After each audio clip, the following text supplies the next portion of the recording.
Hello বন্ধুরা, তোমরা সবাই কেমন আছো? আমি তো অনেক ভালো আছি। আজকে চলে গেছিলাম একটা ছোট্ট আলপনার কাজ করতে, কাকার বিয়ে উপলক্ষে।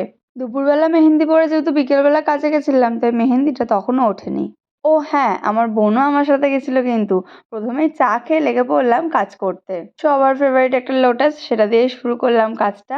আলপনা তোমাদের কার কার ভালো লাগে সেটা অবশ্যই কমেন্ট করে জানিও। আমার তো ভীষণ ভালো লাগে।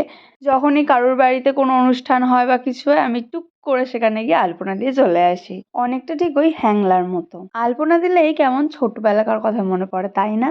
ছোটবেলায় খড়িমাটি গুলে কি সুন্দর আমরা আলপনা দিতাম। তবে হ্যাঁ, সেটা বেশি দিন টেকসই হতো না। সেই কারণেই এখন সবাই রং ইউজ করে। তোমাদের সাথে কথা বলতে বলতে দেখো এদিকে অনেকটাই হয়ে গেছে প্রায়। এরপরে আর কিছু কিছু টুকিটাকি কাজ ছিল, সেগুলো আমি করে নিচ্ছিলাম।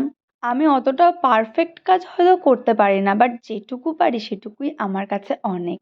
তবে হ্যাঁ, কাজ করতে করতে অনেক কিছুই শিখে যাব। দেখো, প্রথমেই তো সবাই পারফেক্ট করে না। পারফেক্ট করতে গেলে অনেক প্র্যাকটিসের দরকার পড়ে। সেই চিন্তা ভাবনাই এখন আমার মধ্যে আছে। প্রায় আলপনার পুরোটাই হয়ে গেছে, আর কিছু কিছু টুকিটাকি ডট অ্যাড করলাম। তো এইভাবে আমি আমার কাজটা আজকে শেষ করলাম। তোমরা দেখো অ্যাট দ্য লাস্ট মোমেন্ট কাজটা কেমন লাগছে।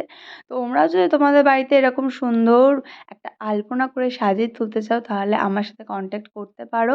স্ক্রিনে দেওয়া নাম্বারটায় অবশ্যই হোয়াটসঅ্যাপ করে রেখো। বিয়ের বিভিন্ন ধরনের সামগ্রী আর মেহেন্দির বুকিংয়ের জন্যও কিন্তু কন্ট্যাক্ট করতে পারো। আজকের কাজটা তোমাদের কেমন লেগেছে অবশ্যই কিন্তু কমেন্ট করে জানিও।